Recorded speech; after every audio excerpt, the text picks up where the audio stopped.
You know how to find out the area of a square? It is side into side, where side represents length of a side. So suppose the length of one side is 2. We take 2 units. So the area of a square will be what? Side into side. This is 2 into 2. So this 2 into 2 can be written as 2 square. Well, this represents that 2 is multiplied with itself 2 times. So this gives us 4. So you can say that this 4 is actually a square number. How did it become a square number? Because it has been derived by multiplying 2 with itself. So we can say that this 4 is a square number because it represents 2 square. Now how can we derive this? It is actually what? 4 is equal to 2 into 2. Now if I ask you the opposite, say find out 2 square. What will you do? 2 into 2, that gives me 4. So this is how we find out square of a number. Now similarly, if I take the length of one side as 3, again the formula will remain the same, side into side. So 3 into 3 will give me 3 square, that is 9. So here 9 also represents a square number because it has been derived by multiplying 3 with itself. So 3 into 3, that is multiplying 3 with itself, gives me a square number. So we can say that if m and n are two natural numbers and m represents n square, then m will be a square number. Now if we are talking about two natural numbers, then m will be regarded as a perfect square. Now are all number perfect squares? Well, let's see. If I ask you what is the square of 1, you will tell me 1 into 1, that is 1. Now the next natural number, say 2, that will be 2 into 2, that is 4. So you can see that between 1 and 4, we do not have any perfect square or square number. Now let's take another example, say 3. That gives me 9. So I can see that between 4 and 9, there are numbers like 5, 6, 7 and 8. And these 4, they are not square numbers. But what if I find out root over 5? That will give me some answer in decimals. So does that mean that 5 is a perfect square? Well, no. 5 is not a perfect square.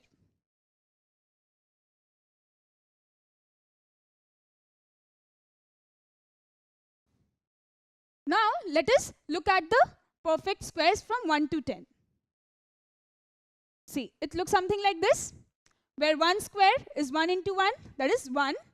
2 square is 2 into 2, 4. 3 square is 3 into 3, 9. And so on.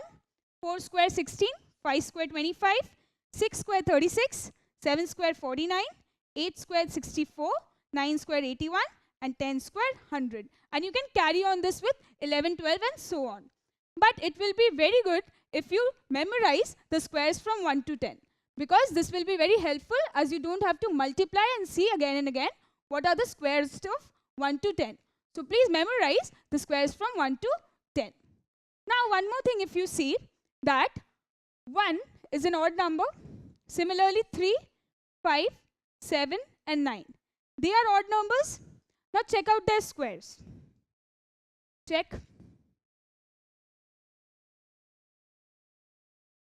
What do you notice?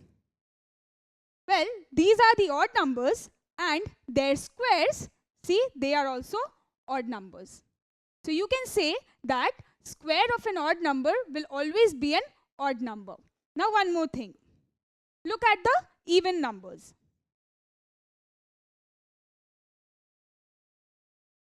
Now again, check their squares.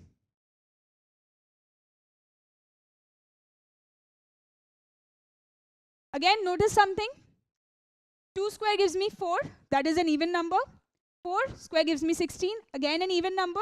Similarly 36, 64 and 100, again an even number. So I can say that the square of an even number will give me an even number, whereas the square of an odd number will give me an odd number.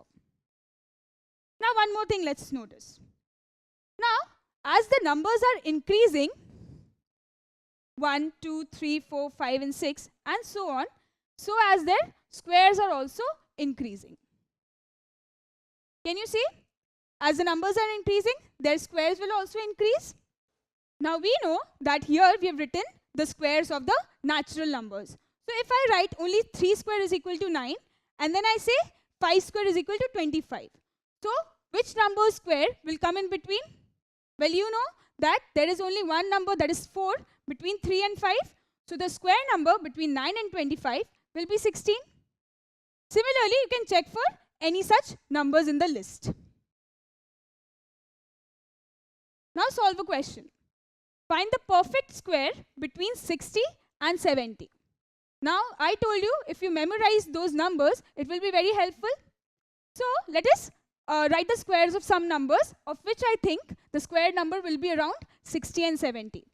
Well, 6 square is 36. That is closer to 60 but not so close. Then 7 square, that is 49. Let me write it. Now let me write 8 square. That is 64. And 9 square, that is 81. Now in the question I can see I have to find out a square number between 60 and 70. So can you see the square number that is between 60 and 70? Which is that? Well, that is this one. So I can say that 64 comes between 60 and 70. So this is what we have to find out. This was asked from us. We have to find out the perfect square between 60 and 70. So the perfect square between 60 and 70 is 64, which is 8 square. So the perfect square between 60 and 70 is 64. Now let us consider this. Here we have found out the squares of the multiples of 10. So you can see 10 square is 100, 20 square is 400, 80 square is 6400. How did we find out this? 10 into 10. 20 square, that is 20 into 20. 80, 80 into 80. Similarly, 100 into 100. 200 into 200. And 900 into 900. Well, these we have taken random numbers. You can take any multiple of 10 and check this, what I am going to say. Well, if you notice, you can see that here this number contains 1 0. Okay? And the square of it contains 2 zeros. Same thing goes for 20, 1 0, and the square contains 2 0. Same goes for 80, 1 0 and 2 0.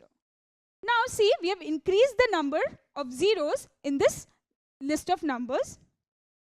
Here we have 2 zeros in the number, and when we are squaring this number, we are getting 1, 2, 3, 4. 4 zeros. So I can say that when we are having 1 0 in the number and we are squaring that number, we get 2 zeros in its square. Similarly, when there are 2 zeros in a number and we square that number, we get 4 zeros in its square. So what can I say? That whenever we find out a square of any number which is a multiple of 10, then the square will contain double the amount of 0 in that number itself. So let me ask you one thing. What will be the square of 4000? Okay, don't tell me the square of 4000.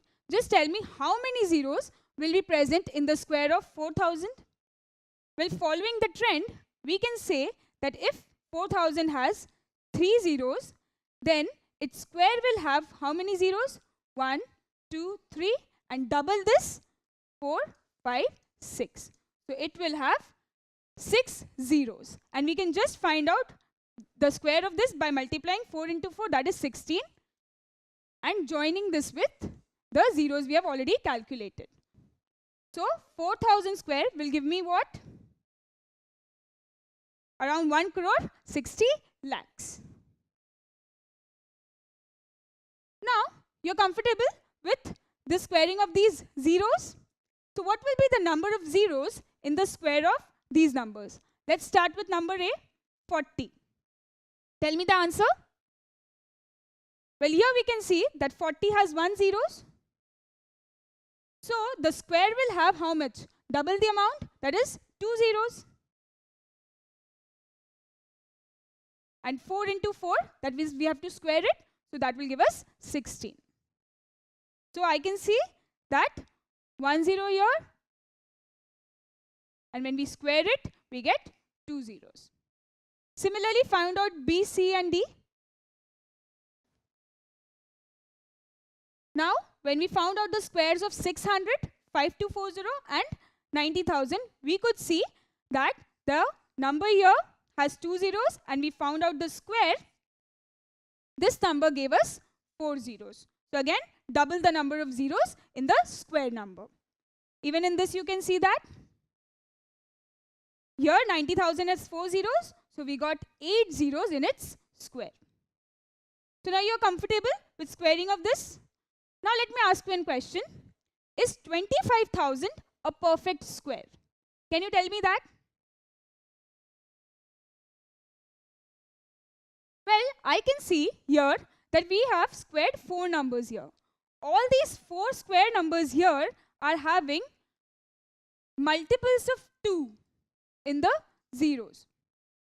See, 2 zeros, 4 zeros and 8 zeros. No one has an odd number of zeros in their square numbers. So, will 25,000 be a perfect square? Well, no.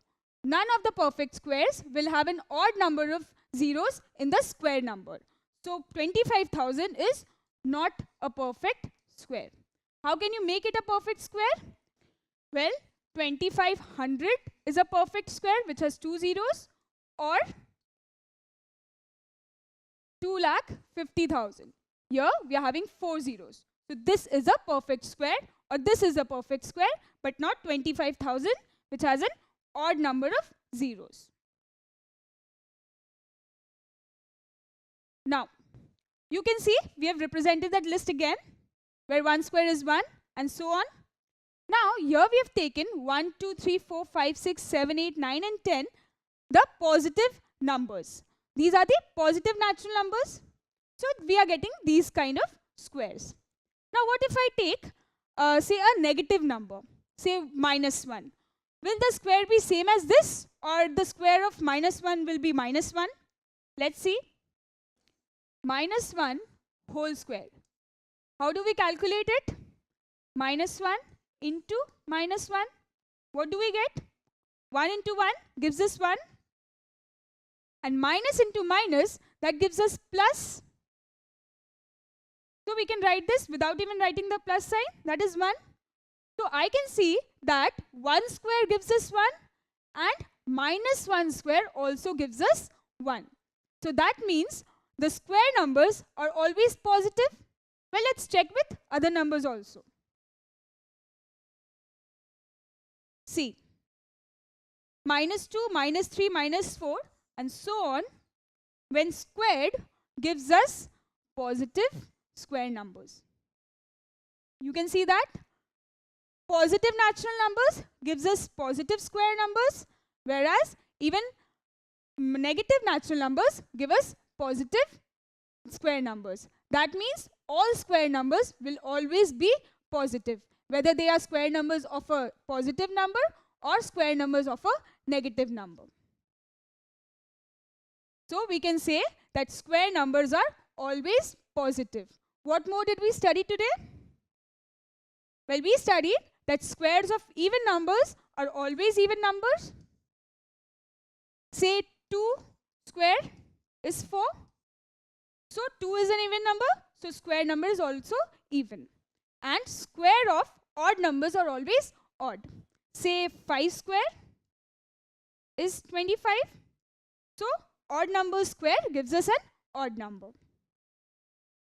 We also studied that a number ending in an odd number of zeros is never a perfect square, like in the example of 25,000, where it had an odd number of zeros, 3 here, so this was not a perfect square. A number, to be a perfect square, needs to have an even number of zeros in it.